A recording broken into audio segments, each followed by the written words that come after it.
भरत से भरद्वाज मुनि ने कहा कि भरत तुम्हारा सही परिचय क्या है। भैया भरत कहते हैं कि मैं दशरथ पुत्र भरत, यह मेरा सही परिचय है। बोले नहीं नहीं भरत, यह सही परिचय नहीं। हाँ महाराज ठीक ही कह रहे हो। कहाँ महाराज दशरथ और कहाँ मैं कलंकी, तो मैं राम का छोटा भाई भरत। बोले यह भी सही परिचय नहीं है। कहाँ प्रभु श्री राम, कहाँ मैं, यह भी नहीं हो सकता। तो मैं उस कलंकनी कैकई का बेटा भरत हूँ, शायद यह तो सही परिचय होगा। तो कहते क्या है भरद्वाज मुनि? बोले भरत यह भी तुम्हारा सही परिचय नहीं है। तो प्रभु आप ही बतावें कि हमारा सही परिचय क्या है। तो कह रहे हैं हमने पूरे जीवन भजन किया है और उस भजन का फल क्या मिला?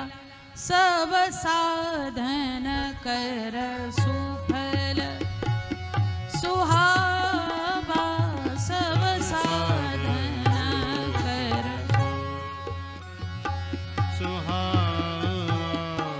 लखन राम सिय दर्शन पावा, लखन राम सिय दर्शन भरत पूरे जीवन भजन का फल है श्री सीताराम जी लक्ष्मण जी का दर्शन।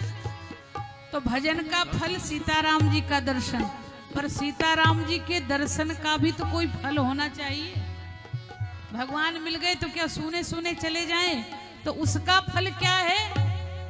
भरद्वाज मुनि कह रहे हैं भरत तेहि फल कर फल दरस तुम्हारा,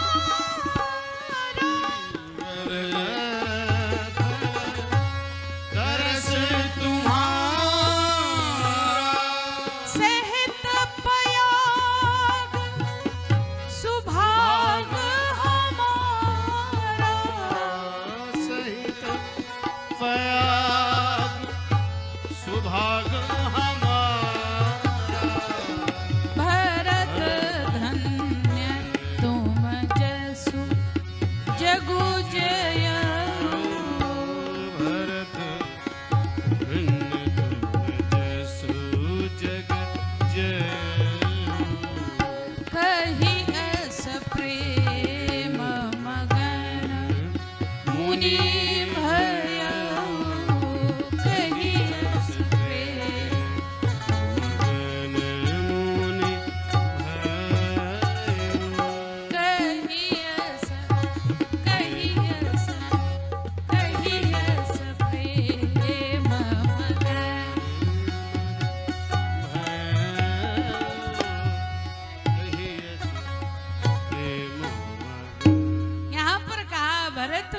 श्री सीताराम जी लक्ष्मण जी के दर्शन का फल भरत तुम्हारा दर्शन।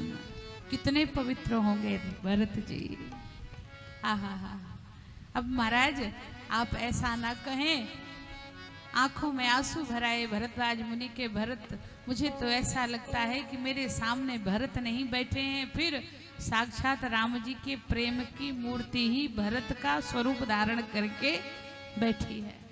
और उसके बाद कहा मैं कहाँ जाऊं, कहाँ प्रभु मिलेंगे? बताया गया श्री चित्रकूट धाम की ओर भैया भरत चले हैं।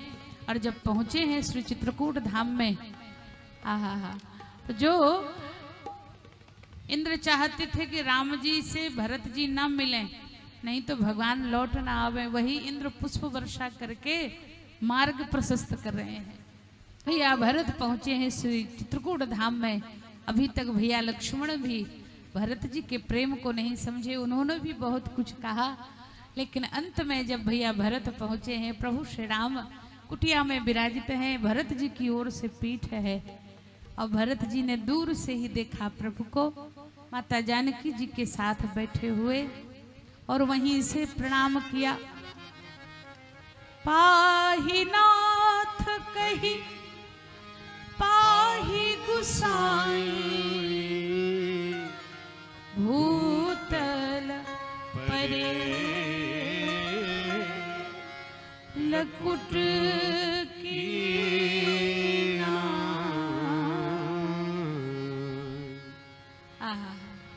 प्रणाम किया, वहीं से पाही माम प्रभु। और राम जी का ध्यान नहीं गया। आपको आश्चर्य हो रहा होगा कि जो राम जी, कबीरदास जी कहते चींटी के पग नूपुर बाजे तो भी साहिब सुनता है। अगर चींटी भी अपने पाँव में नूपुर बांधकर नाचने लगे तो भी भगवान को सुनाई देता है। और भरत जी बिल्कुल बगल में, और भरत जी प्रणाम कर रहे हैं और राम जी को सुनाई नहीं दिया।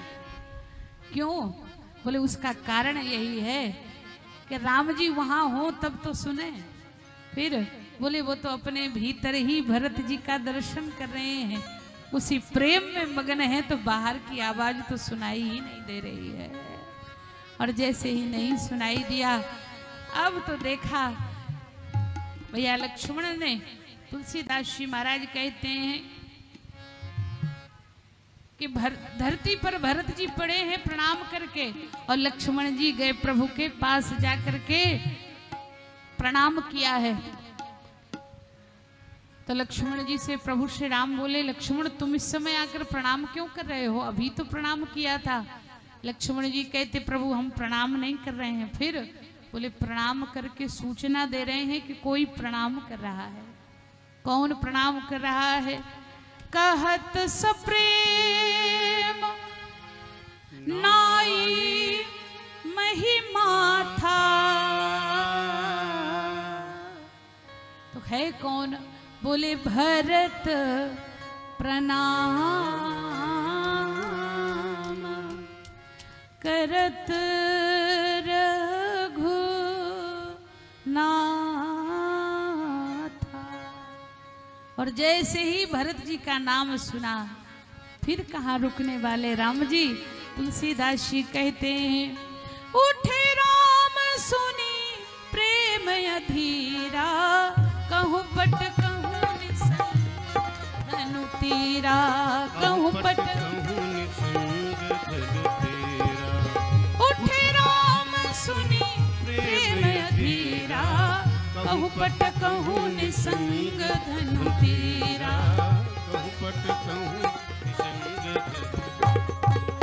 कहूँ पट कहूँ निसंग धनु तीरा। भगवान उठ करके चले हैं तो भगवान का पीतांबर नीचे गिर गया। कहा प्रभु ये पीतांबर आपकी शोभा से नीचे क्यों गिरा दिया?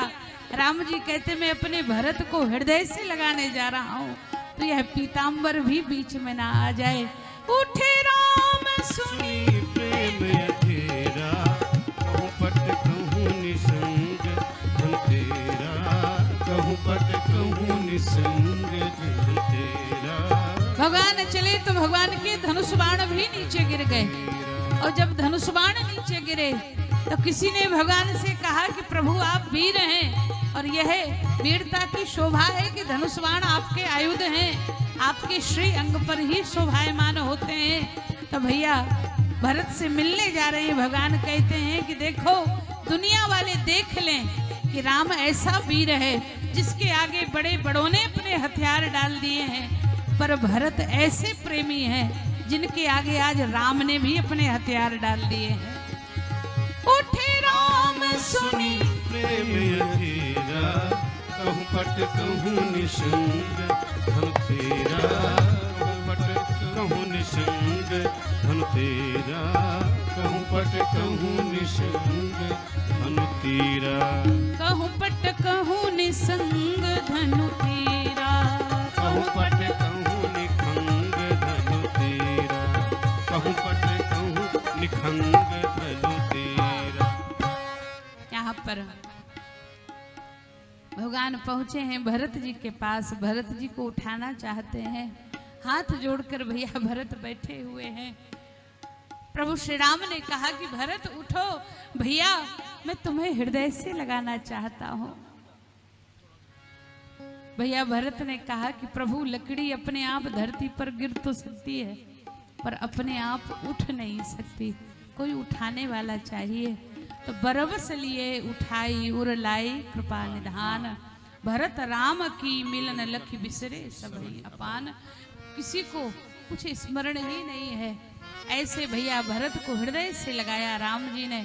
प्रसन्न हो गए।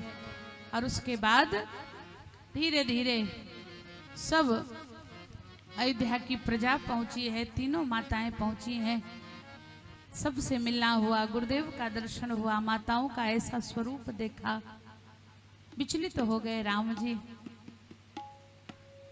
राम जी ने एक दिन तक अन्न जल ग्रहण नहीं किया और अब तो सब व्याकुल हैं, क्या हो, कैसे हो, ऐसी अप्रिय घटना घट गई, अगर राम जी चलें तो सब बात बन जाए। भरत जी भी यही चाहते हैं, तीर्थों का दर्शन करते हैं, बारंबार सबको प्रणाम करके यही चाहते हैं हमारे राम जी ही राजा बने।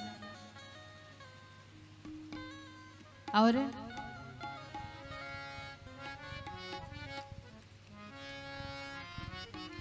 कह नहीं पा रहे हैं, भरत जी संकोची हैं। एक दिन चर्चा हुई, नहीं कह पाए, सब लोग कहते हैं आप कहो ना। भैया भरत कहते हम कैसे कहें, हम छोटे हैं। आज तक नजर उठाकर जिन बड़े भाई राम जी की ओर मैंने देखा नहीं, केवल उनके चरणों की ओर देखा, और मैं उनसे नजर मिलाकर आज्ञा दूं कि नहीं नहीं चलो घर चलो, तो जा नहीं रहे हैं, तो क्या करें, कुछ कहते नहीं बनता। और ठीक उसी समय श्री जनकपुर धाम से महाराज जनक का आगमन हुआ, मैया सुनैना का आगमन हुआ, और सब लोग उनका स्वागत करते हैं। और उसके बाद यहाँ पर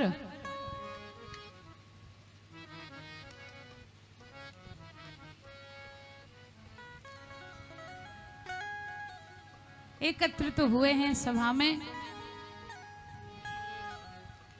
और अब चर्चा हो रही है।